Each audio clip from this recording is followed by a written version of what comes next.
से दी जाएगी।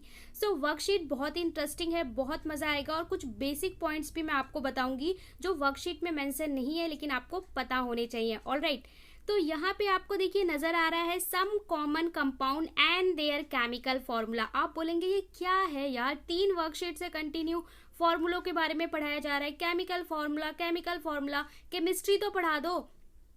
सो देखिए यहाँ पे आपके लिए एक प्लस पॉइंट है। यहाँ पे देखिए आपको क्या है, फॉर्मूलों का शीट दिया गया है। ठीक है, अभी मैं आपको बताऊंगी, एक एक फॉर्मूले के बारे में बताऊंगी। यहाँ पे जो कंपाउंड्स लिखे हुए हैं, बहुत सारे ऐसे कंपाउंड हैं जो आप डेली लाइफ में यूज करते हो बट आपको उसका साइंटिफिक नेम नहीं पता। इसी तरीके से बहुत सारे ऐसे केमिकल हैं जिनके बारे में आप पढ़ चुके हो और बहुत सारे ऐसे केमिकल एंड कंपाउंड है जिनके बारे में आप क्लास 10 में पढ़ने वाले हो। लेकिन जब हम एनसीईआरटी में आपको चैप्टर पढ़ाते हैं तो डायरेक्ट केमिकल रिएक्शन आ जाती है। वहां पे बच्चा बोलता है भाई ये क्विक लाइम क्या होता है, ये स्लेक्ड लाइम क्या होता है, ये तो हमें समझ में ही नहीं आ रहा।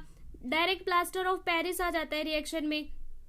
अब समझ ही नहीं आता कि भाई प्लास्टर ऑफ पेरिस नाम किस चीज का है। तो आपको यहाँ पे प्लस पॉइंट क्या है कि यहाँ पे आपको पूरी केमिस्ट्री में क्लास 10 में जितने फॉर्मूले आप लोग पढ़ोगे सबको यहाँ पे एक फॉर्मूला शीट बना के दे दिया गया है। तो आपके लिए ये प्लस पॉइंट है कि ये आपके लिए नोट्स का काम करने वाला है। ओके, ये आपके लिए नोट्स का काम करने वाला है। आप यहाँ पे जो टेबल दी हुई है इसे अपनी कॉपी में ड्रॉ कर सकते हो। जब भी आप केमिस्ट्री की कॉपी खोलोगे आपके सामने ये सारे फॉर्मूले आ जाएंगे और आपको इनका नाम पता चल जाएगा।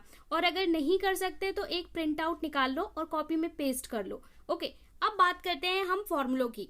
तो देखिए जो आपको फर्स्ट टेबल दी हुई है, ध्यान से समझ लेना, जो आप लोग को फर्स्ट टेबल दी हुई है ये वाली, यहाँ पे आपको दिया हुआ है पहले सीरियल नंबर, फिर दिया है कॉमन नेम, जो फॉर्मूले हैं उनके कॉमन नेम। कॉमन नेम का मतलब क्या हो गया भाई, आम नाम जो आप आम बोलचाल भाषा में बोलते हैं।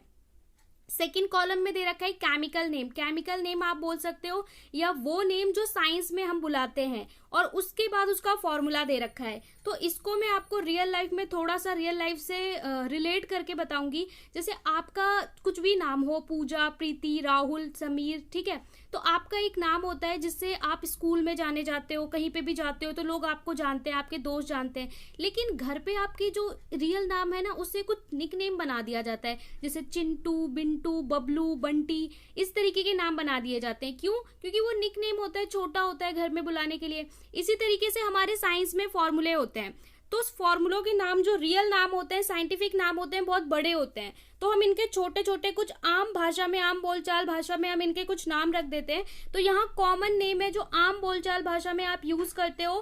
केमिकल नेम वो नेम है जो हम साइंस में यूज करते हैं। ठीक है, अकॉर्डिंग टू साइंस हर चीज का एक स्पेसिफिक केमिकल नेम होता है। फॉर एग्जाम्पल अगर हम ह्यूमंस की बात करें तो ह्यूमन को साइंस में होमोसैपियंस बोलते हैं, बट आप होमोसैपियन बोलोगे तो लोग बोलेंगे ये क्या है। ह्यूमन बीइंग समझ में आता है आम बोलचाल भाषा में।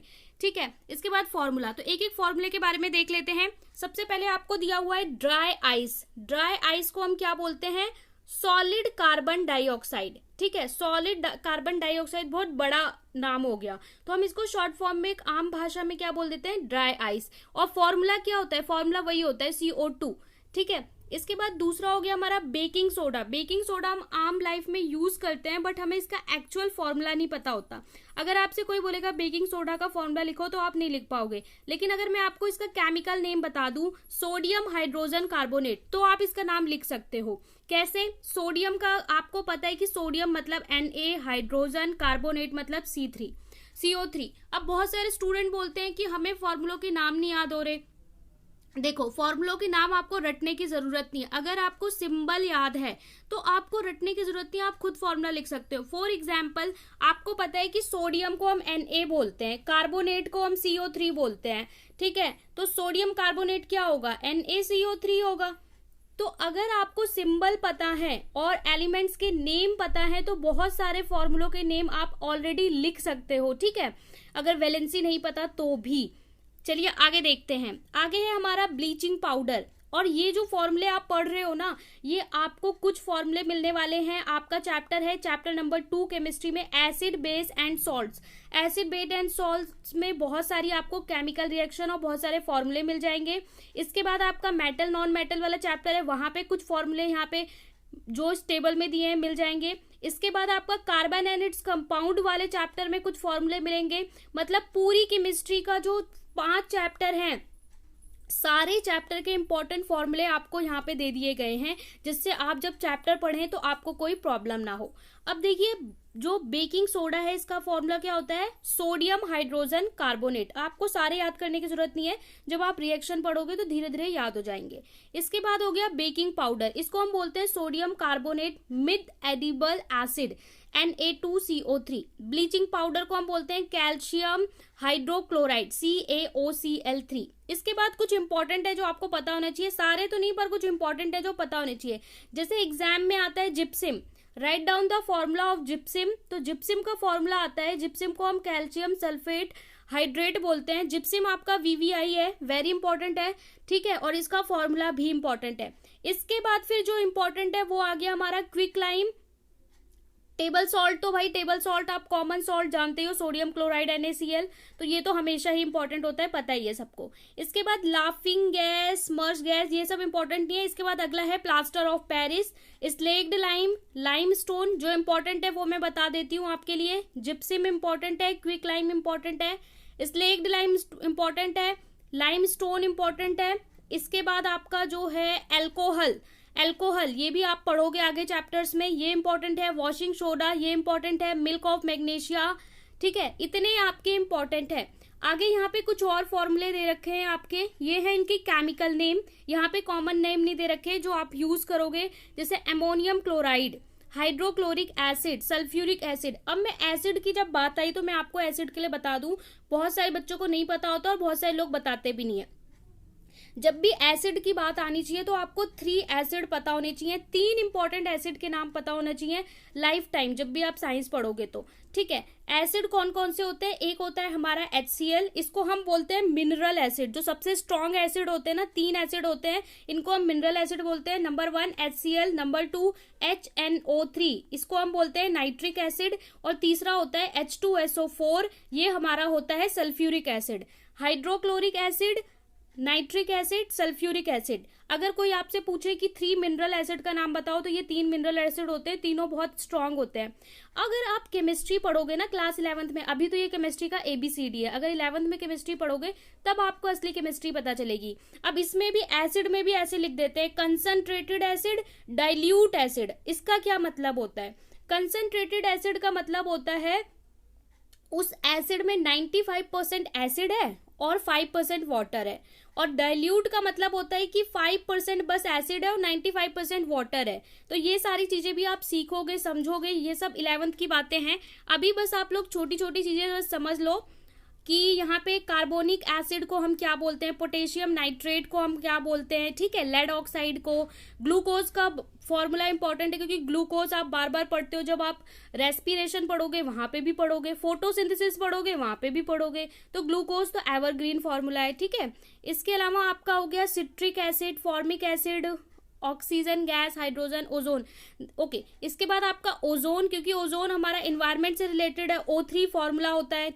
और इसके बाद बेंजीन, ये आपको बेंजीन नजर आ रहा है, ये इंपॉर्टेंट है। अगर बेंजीन की शक्ल मैं बोलूं कैसी होती है तो ये आप पढ़ेंगे कैसे बनाते हैं, मैं आपको सिखाऊंगी भी, पर बेंजीन कैसे होता है, इस तरीके से होता है। 6 कार्बन होते हैं यहाँ पे, C, इस तरीके से कार्बन अटैच्ड होते हैं और डबल बॉन्ड होता है उनके बीच में, डबल अल्टरनेट। अब ये सब अभी आपको समझ में नहीं आएगा, जब चैप्टर पढ़ेंगे तब समझ में आएगा। इसके बाद जो 3rd टेबल नजर आ रही है, यहाँ पे है कॉमन नेम और केमिकल फॉर्मूला। अब ये दोनों ही इंपॉर्टेंट है। एक आता है एक्वारीजा, एक्वारीजा में क्या होता है, यहाँ पे 2 कंपाउंड होते हैं, एक HNO3 यानी नाइट्रिक एसिड और हाइड्रोक्लोरिक एसिड। इन दोनों एसिड को एक फिक्स्ड रेशो में मिलाया जाता है, तब ये एक्वारीजा कहलाता है, ठीक है। 1:3, यानी कि HNO3 जो होगा इसमें अगर 1 होगा, एक तो इसमें 3 भाग क्या होगा, HCl होगा। यानी कि आपका अगर हम 4 पार्ट करें तो 1 पार्ट आपका HNO3 है और 3 पार्ट क्या है, HCl है, तो ये हमारा बनता है एक्वारीजा। इसके बाद आता है हमारा विनेगर। विनेगर का फॉर्मूला क्या होता है, CH3COH। यहाँ पे 4:7% एसिटिक एसिड होता है, 4 से 7%, और 93% वाटर होता है। यानी एसिटिक एसिड थोड़ा सा मिला के 5% से कम और बाकी वाटर मिलाते हैं तो वो हमारा फॉर्म करता है विनेगर। अब तो हो गई ये बातें, ठीक है। अब हम बात करते हैं यहाँ पे एसिड। अगर विनेगर, देखिए विनेगर का जो कॉमन नेम होता है वो होता है हमारा कॉमन नेम, आम भाषा में हम इसे विनेगर बोलते हैं, और इसका साइंटिफिक नेम होता है एसिटिक एसिड। ओके, सो जहां पे आपको जो रिक्वायरमेंट है आप उसके अकॉर्डिंग ही उसका नाम लेंगे। जैसे फॉर एग्जांपल आप किसी शॉप पे जाते हो, शॉप पे बोलो कि मुझे, आम बोल चाल भाषा में इसको विनेगर बोलते हैं, ठीक है, लेकिन साइंस में तो इसे एसिटिक एसिड बोलते हैं। तो आप किसी शॉप पे जाओ और बोल दो कि मुझे एसिटिक एसिड चाहिए, ठीक है, शॉप वाले से बोलो कि मुझे एसिटिक एसिड चाहिए, तो वो बोलेगा कौन सा एसिड चाहिए भाई, चल भाग यहाँ से, ठीक है, उसे लगेगा आप कोई एसिड मांग रहे हो अगर उसने साइंस नहीं पढ़ी है, ठीक है।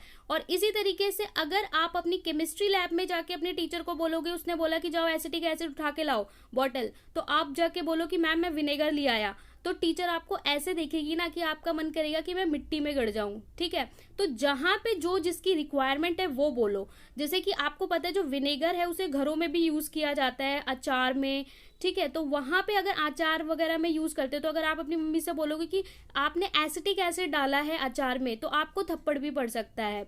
वहां पे आप बोलोगे विनेगर, आम बोलचाल में आप क्या बोलोगे, विनेगर, और साइंस में क्या बोलोगे, एसिटिक एसिड। अब देखिए क्वेश्चन हम देख लेते हैं क्या क्या क्वेश्चन आपको दिए गए हैं।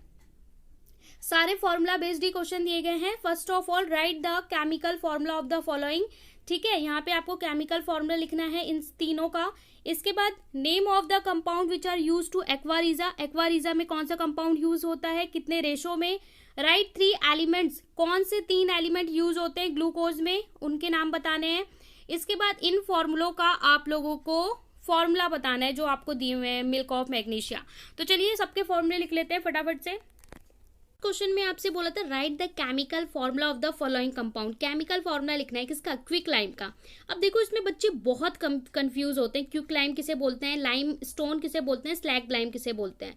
सो देखिए क्विक लाइम का फॉर्मूला होता है CaO, जिसको हम साइंस में क्या बोलते हैं, कैल्शियम ऑक्साइड बोलते हैं। लाइम स्टोन, स्टोन मतलब क्या है, पत्थर, चूना पत्थर, चूना पत्थर का फॉर्मूला क्या होता है, कैल्शियम कार्बोनेट CaCO3।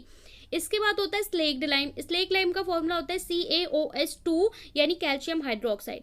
अब देखिए ये आपके लिए कितना इंपॉर्टेंट है, तो अगर आप 2 साल पहले का पेपर उठा के देखोगे तो भी इन तीनों में से कोई ना कोई एक एग्जाम में आया होगा। 3 साल पहले का पेपर उठाओगे, 5 ईयर पुराना पेपर उठाओगे, 10 साल पुराना उठाओगे, यानी हमारे टाइम में 2010 में मैंने क्लास 10 क्वालिफाई की है, 2010 में भी ये उतना ही इंपॉर्टेंट था और 2021 में भी आज भी ये उतना ही इंपॉर्टेंट है, एवरग्रीन है। जैसे एवरग्रीन देवानंद है ना, वैसे ये एवरग्रीन क्वेश्चन है, हमेशा इंपॉर्टेंट रहता है। कभी वो आपसे बोल देगा स्लेग लाइम का फॉर्मूला लिखो, कभी बोलेगा क्विक लाइम। अब बच्चे कंफ्यूज हो जाते हैं। वैसे भी इस बार MCQ टाइप पेपर होगा, एग्जाम में बोल दिया कि भाई स्लेग्ड लाइम का लिखो, अब आप कंफ्यूज, स्लेग्ड लाइम में क्या था, CaOH था या क्विक लाइम में CaO था, तो आप गलत मार्क कर दोगे। तो आपको रिएक्शन याद रखनी है कि रिएक्शन कैसे होती है। रिएक्शन हमारी इस तरीके से होती है, CaO कैल्शियम ऑक्साइड के अंदर जब हम वाटर डालते हैं, पानी ऐड करते हैं, तो ये बनाता है CaOH2 और प्लस इसमें से हीट निकलती है, ठीक है। तो अगर आपको याद रखना है, इसको हम बोलते हैं क्विक लाइम। क्विक मतलब जल्दी, छोटा, तो फॉर्मूला को इसका छोटा है, CaO का फॉर्मूला छोटा है, तो ये हो गया हमारा क्विक लाइम।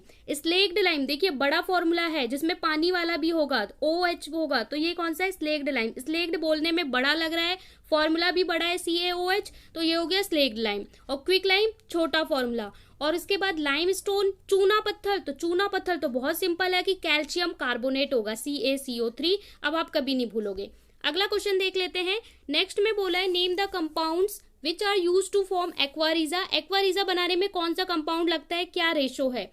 तो एक्वारीजा इज कोरोसिव एसिड मिक्सचर, एक ऐसा मिक्सचर होता है जिसमें एसिड कंटेंट होता है, दोनों ही हमारे एसिड है, स्ट्रॉन्ग एसिड है, made by combining nitric acid and hydrochloric acid. इन दोनों एसिड को जब हम मिलाते हैं एक फिक्स्ड रेशो में, the usual ratio of acid is 3 part, acid का 3 पार्ट होगा और हाइड्रोक्लोरिक एसिड का 1 पार्ट, सॉरी उल्टा बोल दिया, HNO3 का 1 पार्ट और HCl का 3 पार्ट होता है, तब ये बनता है एक्वारीजा। ओके, तो made by the nitric acid hydrochloric the usual ratio of acid in 3 parts, hydrochloric acid 1 part of nitric acid. Alright, अब अगर आप इसका लिखें तो एक्वारीजा, इसके अंदर कंपाउंड कौन कौन से हो गए, तो इसके अंदर कंपाउंड आप लिखोगे HNO3 और HCl। रेशो क्या होता है, 1:3 का रेशो होता है, तो ये आप अच्छे से आंसर मेंशन कर दोगे।